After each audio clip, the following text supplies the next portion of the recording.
উচ্চশিক্ষার ক্ষেত্রে বিশেষ করে পেশাগত ডিগ্রি অর্জনের পথে আর্থিক বাধা নিয়ে আজকের এই এক্সপ্লেনারে সবাইকে স্বাগত জানাচ্ছি। এমবিবিএস, ইঞ্জিনিয়ারিং বা নার্সিং পড়ার স্বপ্ন তো অনেকেরই থাকে, কিন্তু খরচের কথা ভাবলেই যেন মাথায় হাত। তবে এই বিশাল খরচের ভয় কি আসল মেধা হারিয়ে যাবে? একেবারেই না। আজ আমরা এমন চমৎকার কিছু সেফটি নেট বা রূপরেখা নিয়ে আড্ডা দেব, যেগুলো এই ব্যয়বহুল ডিগ্রি অর্জনে একটা বড় সাপোর্ট হিসেবে কাজ করে। চলুন এই আর্থিক সহায়তাগুলো কোথা থেকে এবং কিভাবে পাওয়া যায় তার পুরো ম্যাপটা আজ ডিকোড করে ফেলি। একটু ভাবুন তো, একজন স্টুডেন্ট পড়াশোনায় ভীষণ ভালো, কিন্তু স্রেফ টাকার অভাবে তার এমবিবিএস বা ইঞ্জিনিয়ারিং পড়ার স্বপ্নটা মুখ ঠুবড়ে পড়ল। এটা কি মেনে নেওয়া যায়? এই যে একটা বিশাল আর্থিক শূন্যতা, এটা কিভাবে পূরণ করা সম্ভব? আর্থিকভাবে পিছিয়ে পড়া পরিবারের মেধাবীদের জন্য কিন্তু দেশে এবং বিদেশে বেশ কিছু সুনির্দিষ্ট ফান্ডের সুযোগ রয়েছে। আর সত্যি বলতে, এগুলো কোনো সাধারণ অনুদান নয়, বরং একটা দারুণ সুপরিকল্পিত কাঠামো। আজকের এই এক্সপ্লেনারের মূল ফোকাসগুলো হল: ১. উচ্চশিক্ষার স্বপ্ন এবং বাস্তবতা। ২. সরকারি সহায়তা ও পিএম ট্রাস্ট। ৩. ব্যাংকিং খাতের শিক্ষাবৃত্তি। ৪. আন্তর্জাতিক স্কলারশিপের সুযোগ। এবং সবশেষে ৫. আবেদনের যোগ্যতা ও প্রক্রিয়া। তো শুরু করা যাক আমাদের প্রথম সেকশন দিয়ে। ১ নম্বর, উচ্চশিক্ষার স্বপ্ন এবং বাস্তবতা। এই যে আর্থিক বাধা টপকে যাওয়ার কথা বলছি, এর পেছনে কাজ করছে দারুণ একটা কৌশলগত রূপরেখা বা স্ট্র্যাটেজিক আর্কিটেকচার।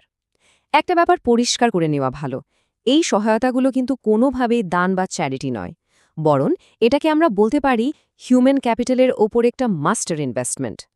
সরকারি, কর্পোরেট আর আন্তর্জাতিক ফান্ডের এই পুরো ইকোসিস্টেমটা এমনভাবে সাজানো যাতে একজন মেধাবী শিক্ষার্থী সমাজের যেখান থেকেই আসুক না কেন, সে যেন তার সেরাটা দেওয়ার সুযোগ পায়। এবার চলে যাচ্ছি আমাদের দ্বিতীয় সেকশনে, সরকারি সহায়তা ও পিএম ট্রাস্ট। স্ক্রিনের এই টেবিলটা একটু খেয়াল করুন। প্রধানমন্ত্রীর শিক্ষা সহায়তা ট্রাস্ট বা পিএমইএটি থেকে ভর্তির জন্য কি পরিমাণ সহায়তা দেওয়া হচ্ছে তা এখানে স্পষ্ট। মাধ্যমিক স্তরে ৫,০০০ টাকা, উচ্চ মাধ্যমিকে ৮,০০০ টাকা, আর স্নাতক বা সমমানের ডিগ্রি যেমন ধরুন এমবিবিএস বা বিএসসি ইঞ্জিনিয়ারিংয়ের ক্ষেত্রে এটা ১০,০০০ টাকা। আর সবচেয়ে দারুণ ব্যাপার কি জানেন?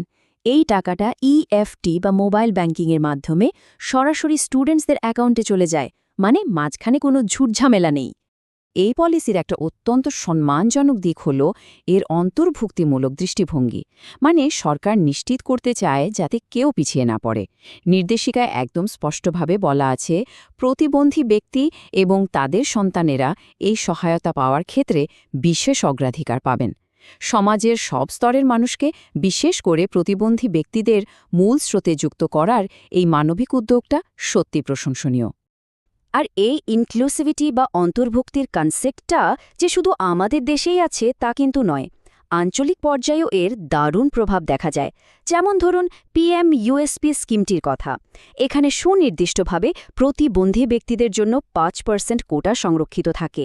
এটা থেকে বেশ ভালোভাবে বোঝা যায় যে বড় বড় স্কলারশিপ ফ্রেমওয়ার্কগুলোতে প্রতিবন্ধী ব্যক্তিদের সম্মানজনক অন্তর্ভুক্তি কতটা গুরুত্বের সাথে দেখা হয়।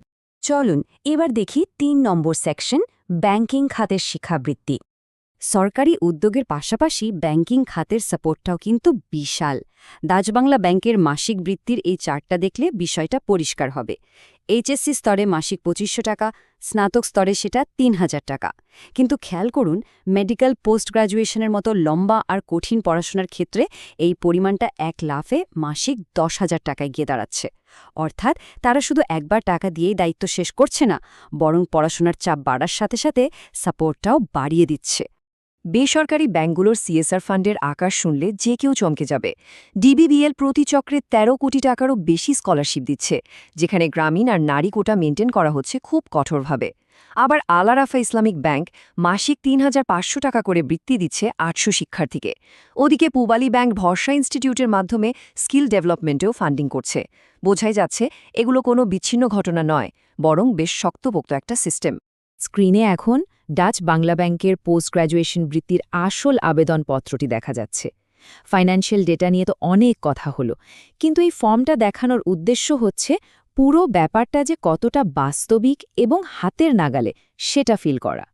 ঠিক এই ফর্মটার মাধ্যমেই একজন স্টুডেন্ট তার যোগ্যতা প্রমাণ করে বৃত্তির জন্য আবেদন করেন। ৬৫,৮২৫। সংখ্যাটা একটু মাথায় গেঁথে নিন।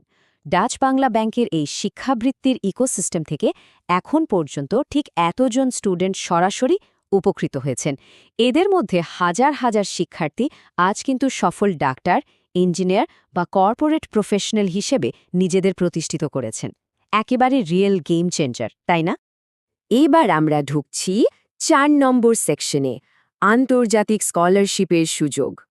দেশের গণ্ডি পেরিয়ে এবার একটু বাইরের দিকে তাকাই। আমাদের এই অঞ্চলের স্টুডেন্টসদের জন্য দারুণ সব বিদেশি স্কলারশিপ রয়েছে, যেমন পাকিস্তানের আল্লামা মোহাম্মদ ইকবাল স্কলারশিপ, যা ৫০০ জন বাংলাদেশি শিক্ষার্থীকে মেডিসিন ও ইঞ্জিনিয়ারিং পড়ার ফুল ফান্ডিং দিচ্ছে।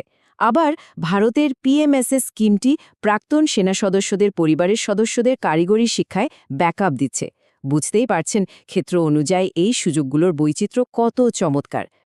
আচ্ছা, শুধু সরকার বা ব্যাংক নয়, প্রাতিষ্ঠানিক পর্যায়েও কিন্তু ফান্ডিংয়ের সুযোগ বাড়ছে। যেমন জিএমআর নার্সিং ইনস্টিটিউটের মতো প্রতিষ্ঠানগুলো মেধাবী শিক্ষার্থীদের জন্য ৫% সম্পূর্ণ ফুল ফ্রি স্কলারশিপ দিচ্ছে। অর্থাৎ নিজের শিক্ষা প্রতিষ্ঠানের ভেতরেও একটু খোঁজ রাখলে এমন অনেক স্কলারশিপের দেখা মিলতে পারে। চলে এলাম আমাদের এক্সপ্লেনারের সবচেয়ে অ্যাকশনেবল পার্টে, সেকশন ৫, আবেদনের যোগ্যতা ও প্রক্রিয়া।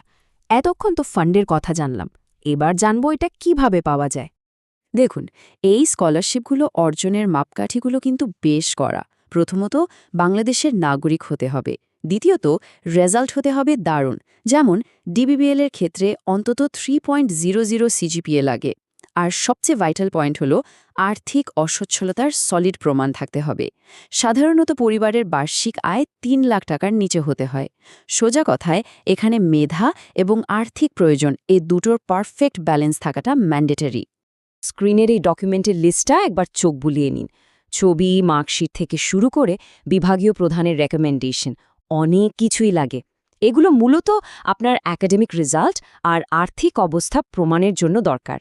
আগে থেকে এই লিস্টটা জানা থাকলে কাগজপত্র গোছানোর ঝুঁকিটা একদম অর্ধেকের চেয়েও কমে যায়। প্রসেসটা আসলে খুব গোছানো। প্রথমে ইউনিয়ন পরিষদ বা কাউন্সিলর থেকে আয়ের সনদ নিন, এরপর শিক্ষা প্রতিষ্ঠানের প্রধানের রেকমেন্ডেশন বা সুপারিশপত্র জোগাড় করুন, তারপর ডেডলাইন পার হওয়ার আগেই অনলাইনে অ্যাপ্লাই করে দিন। আর হ্যাঁ, স্কলারশিপ একবার পেলেই কিন্তু কাজ শেষ নয়। এটা কন্টিনিউ করতে হলে প্রতি বছর ভালো রেজাল্ট ধরে রাখতে হবে। স্টেপ বাই স্টেপ এগোলে এই প্রসেসটা আসলে পানির মতোই সোজা। আমরা আজকের আলোচনার একদম শেষে চলে এসেছি।